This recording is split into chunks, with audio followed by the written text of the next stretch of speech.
안녕하세요. 심용환입니다. 한국사를 기억하는 데 있어서 가장 중요한 방식은 일단은 시간의 흐름의 방향들을 우리가 좀 인지하고 역사를 바라보는 게 중요할 것 같아요. 짧으면 짧은 역사, 아직 100년도 안 된 대한민국 역사이긴 하지만 실제로 그 기간 동안 워낙 역동적인 과정들이 있었기 때문에 어떤 식으로 우리 역사가 발전해 오고 성장해 왔는가에 대해서는 그 흐름을 이해해 보는 게 중요할 것 같은데요. 기본적으로 일단은 전체를 바라볼 적에 가장 중요한, 굳이 연도를 이야기한다면 1987년입니다.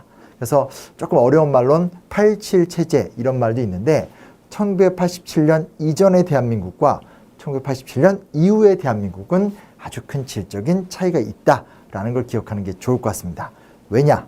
많은 분들이 기억하시겠지만 1987년 6월 항쟁을 통해서 그 전까진 어찌됐건 대한민국은 독재와 어떤 독재의 사슬 속에서의 아픔 같은 것들을 겪었더라면 87년 이후의 대한민국이라는 것은 뭐 우리가 오늘 보기엔 여전히 한계도 있고 아픔도 있고 여러 가지 문제가 있겠지만 그럼에도 불구하고 정말 어떤 세계사적 기준에서 절대 밀리지 않는 민주공화국으로의 본격적인 시작이다. 그렇게 좀 나눠지는 기점이기 때문에요. 87년을 기준으로 앞뒤를 나눠볼 필요가 있다는 말씀을 좀 먼저 말씀드리고 싶고요. 조금 더 디테일하게 들어가서 설명을 해볼게요. 그러면 50년대, 60년대, 70년대, 80년대가 공교롭게도 10년 단위씩 흐름이 변하게 됩니다.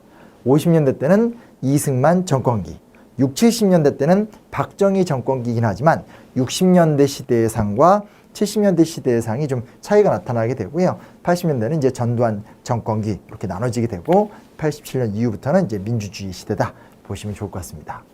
그러면 1950년대 때는 어떤 일이 있었느냐라고 봤었을 때 1945년에 해방이 되고 안타깝지만 아주 심각한 좌우 갈등 속에서 48년에 이제 분단이 되게 되고 그리고 2년 후인 1950년에 한국전쟁이 일어나게 됩니다. 그러니까 새로운 신생 공화국으로서의 시작 자체가 굉장히 아픈 측면이 있는데 문제는 한국전쟁 이후에 발췌개헌, 4.4 오입개헌 같은 이제 갓 시작한 민주공화국이 대통령의 정권 연장과 장기 집권의 수단으로 이제 헌법이 뜯어 고쳐지게 되면서 아주 힘든 독재 시간들을 맞이하게 되고 이것이 1960년에 4.5혁명을 통해서 또 한번 극복이 되는 아주 좀 역동적인 50년대 모습이 1차적으로 있게 됩니다. 그렇게 기억하시면 좋을 것 같고요. 그리고 나서 60년대로 들어가면 의외로 1960년대가 중요합니다.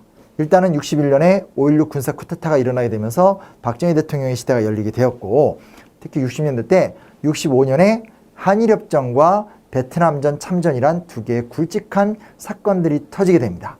즉 우리가 일본과 외교 관계를 수립하게 되면서 한미일 삼각 안보 체제라는 것이 만들어지게 되고요.